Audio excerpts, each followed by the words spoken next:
மருந்துங்கிற அதிகாரத்தினுடைய முதல் குறளாக இருக்கிறது மிகினும் குறையினும். யோசிச்சு பார்க்குறேன் எப்படி அந்த வார்த்தையை எழுதியிருப்பாங்க. அதுக்கு பல நூலாசிரியர்கள் பல விளக்கங்கள் கொடுத்திருக்காங்க. ஆனால் எல்லாவற்றிற்கும் பொருந்தும் அந்த விளக்கங்கள். மிகினும் குறையினும் நோய் செய்யும். கூடுனாலும் பிரச்சனை, குறைஞ்சாலும் பிரச்சனை. நல்லா யோசிச்சு பாருங்க. உணவுல இருந்து மட்டும் இல்ல, வாழ்வில் எல்லா விஷயங்களிலும் நோய்க்கான பல காரணங்களிலும் மிகினும் குறையினும் ரொம்ப முக்கியமான விஷயம். இன்னைக்கு நம்ம ஒரு இயல்பு நிலையில் எப்பொழுதுமே இருக்கிறது இல்லை. எந்த நேரத்திலும் நம்ம ஒன்று கூட இருக்கும் இல்லை குறைய இருக்கும்.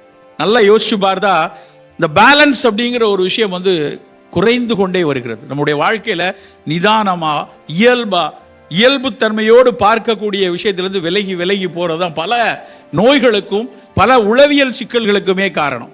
அந்த ஒரு சமத்துவம் இல்லாத உடல்ல அந்த ஈக்குலிபிரியம் இல்லாததான் நோய்களுக்கும் பல காரணமா இருக்கு. இன்னைக்கு பெரிய அளவில் நமக்கு ஒரு சிக்கலை கொடுக்கக்கூடிய பல நோய்களை பார்த்தா, சர்க்கரை வியாதியிலிருந்து புற்றுநோய்கள் வரைக்கும், இதய நோய்கள்ல அத்தனை தொற்றாத வாழ்வியல் நோய்களுக்கும் காரணம்னு எடுத்து பார்த்தா மருத்துவ ரீதியாக பல அந்த நோய் வரும் வழியை விளக்குவதற்கு பல அறிவியல் இருக்கு. ஆனா அடிப்படையில் அவற்றில் எல்லாத்திலையும் அடிப்படையில் பார்த்தீங்கன்னா இந்த மிகினும் குறையினும் தான் இருக்கும். ஏதோ ஒன்றை கூட செய்கிறோம், ஏதோ ஒன்றை குறைய செய்கிறோம். இந்த மிகுறதையும் குறையிறதையும் சிறு பிள்ளையிலிருந்தே, குழந்தை பருவத்திலிருந்தே அப்படி இருப்பது தான் இயல்பு என்று வளர்த்துருக்கிறோம். ஃபர்ஸ்ட் வரணும்னு நினைக்கிறதே மிகினும் தான் எனக்கு தோணுது. கிளாஸ்ல முதல் மார்க் வாங்கணும், அப்போ 2வது மார்க் வாங்கணும், என்ன பிரச்சனை? மிகினும் எல்லாத்துலேயும் முதல்ல இருக்கணும். அந்த ஒரு உந்துதல் இருக்குல்ல. தாவோயிசத்தில் சொல்லுவாங்க, flowing with life, not forcing with life. நீங்கள் வாழ்வோடு இணைந்து பயணிக்கக்கூடிய வாழ்வை நம்ம தொலைத்துட்டே வரோம். வாழ்வோடு முரண்டு பிடிக்கக்கூடிய அப்படியான தன்மையில் தான் நம்ம ஒரு பிரச்சனையில் நம்ம முரண்டு பிடிச்சி நீந்து வரலாம். ஆனால் பிரச்சனை இல்லாத ஒரு உலகில் இயல்பாக நீந்தி செல்லக்கூடிய ஒரு விஷயத்தை நாம் தொலைத்து கொண்டே வருகிறோம் நண்பர்களே. தத்துவார்த்த ரீதியாக அத்தனை டாவோயிசம் மட்டும் இல்லை, இஸ்லாத்திலையும் அதுதான் சொல்றாங்க. வாட்சாத்துமாங்க, இயல்பாக இருப்பது. நீ இந்த பக்கமும் ரொம்ப வேகமாக போகாத, இந்த பக்கமும் கீழே போகாத, இயல்பு நிலையில் இருந்துக்கோ. இஸ்லாமும் அதான் சொல்லுது, கீதையும் அதைத்தான் சொல்கிறது. சமத்துவமாக ஒரு சமநிலையில் இருக்கக்கூடிய மனம் தான் வாழ்க்கையில எல்லா வெற்றிகளையும் எடுத்து வரும். உடலும் அப்படித்தான். சமநிலையில ஒரு ஆர்ப்பரிப்பில்லாத உடலில் மட்டும்தான் நம் குடலுக்குள் இருக்கக்கூடிய நுண்ணுயிர்கள் நலமாக இருக்கும் என்று சொல்கிறார்கள். அது என்ன? குடலுக்கு உள்ள இருக்க நுண்ணுயிரி நம்ம எல்லாம் படித்து கொண்டு இருக்கிற விஷயம்தான். இந்த உடல் ஆரோக்கியமாக இருக்கணும்னா, இந்த உடல் மிகச்சரியாக இருக்கணும்னா, நம்ம குடலுக்குள்ள இருக்கக்கூடிய நுண்ணுயிரிகள் மிகச்சரியாக வேலை செய்ய வேண்டும் என்று திரும்ப திரும்ப சொல்ல ஆரம்பித்து விட்டார்கள்.